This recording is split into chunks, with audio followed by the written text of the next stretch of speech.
Okay, like I said, this is the last workshop of the day. The most difficult and the most critically important part of your paper is your thesis.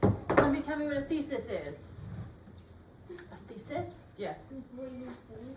It's what you think. Okay, I like that. So a thesis is maybe what you think. What else? A thesis, this is like your thing. Main Yes. argument. Main argument is another way of saying that. That's the one I said yesterday. Good remembering. Now, key and very important. Yes, Hiro? Okay. It says main argument. Oh, is that what you're going to say? Okay, yes. I thought it was not. I tend to drop the T's off of words. I don't know what that is. So I'll make it an L or I'll drop a T. Okay, so thank you for the correction. What do you think, main argument? You need to do critically important things during IB. Answer the correct question. This is the most common error. Common meaning it happens often. It's something about the adjustment between middle school and high school. People forget to answer their question.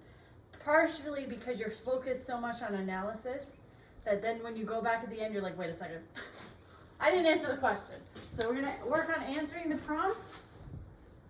And you're going to talk about authorial choices. This is a horrible word. Horrible. This is also known as the author's choices. This is also known as literary devices. Devices are basically tools, right? So what tools did the author use to get done? What were their choices? Or what we call creative choices. So why did they write it this way? And the last one is the author's message. Okay? A lot of goals for one little sentence, don't you think?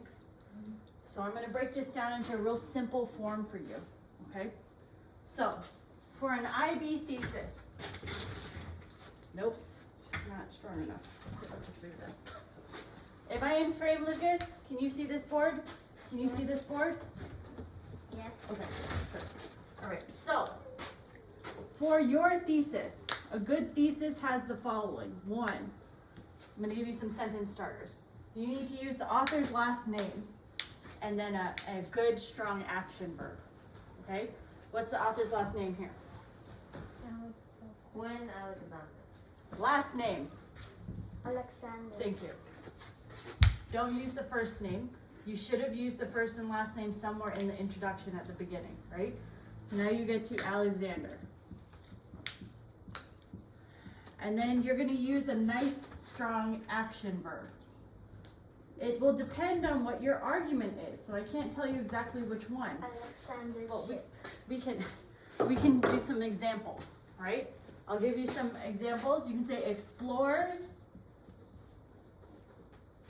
right? Shows. What's another thing that authors do? Yes. Yeah. Moral. It's a verb. I want a verb. Oh.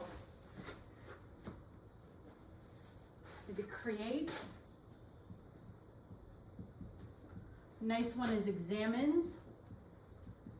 This just means to look at carefully, right? So it depends on what your argument is. You're going to pick a nice, strong action verb. That's the first part of your sentence. Then, the other parts of your sentence have to include I'm going to make a suggestion here.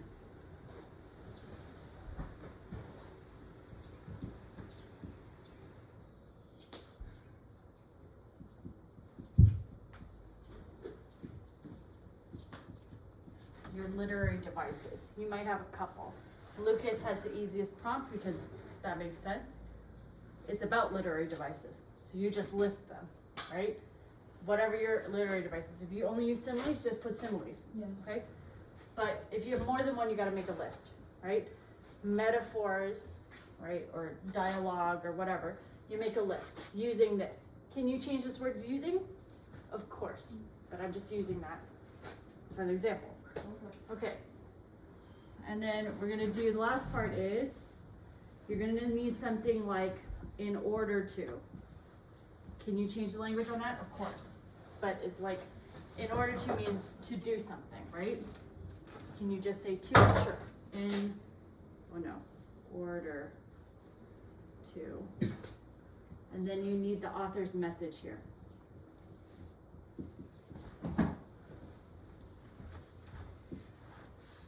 Okay, so you need to put these three. I'm gonna give you an example. Do they have to be in the same order? No, that's where you get some flexibility. But you essentially need these things. You need your author, what they do, how they, what literary devices they're using, and then what is their message, okay? This is tricky, so we're gonna use Kosuke's as an example, right? But if I were to do another thing, another one, right? If I say Alex, let's see. I'm just gonna use to.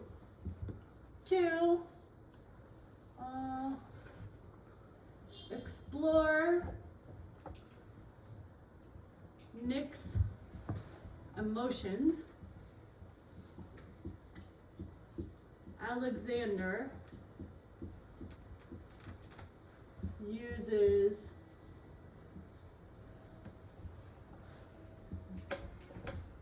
metaphors, motifs,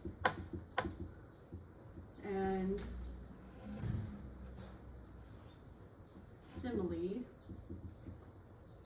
to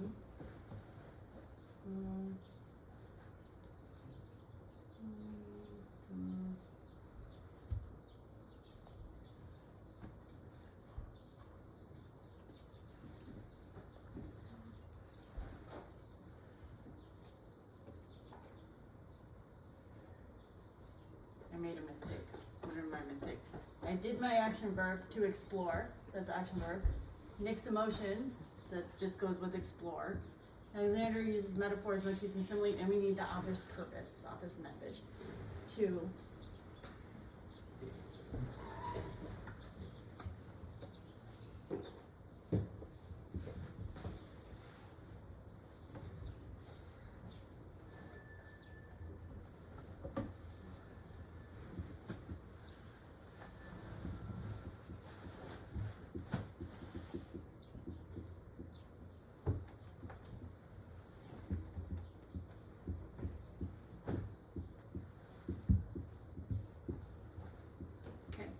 I think that a major theme of this book is coping with change. It's just dealing with change, right?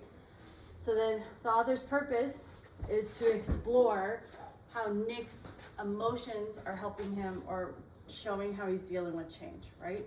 So then if I say to explore Nick's emotions, Alexander uses metaphors, motifs, and simile to show the way we cope with changes in good and bad ways, okay? Is that answering the question? Well, it depends on the prompt, right? So if we're talking about a different prompt, this might answer the question. I on purpose didn't answer your prompt because I don't want to give you too much fuel. Yeah? Okay, so with that in mind, we're going to turn around and we're going to look at the board. And do you want Kosuke, are you still down for doing this? Yes. Okay, let's do this. We're going to use Kosuke's as an example. Nikita, can you drop the gate? Yes. Rika, can you stop the video? We're going to flip it around.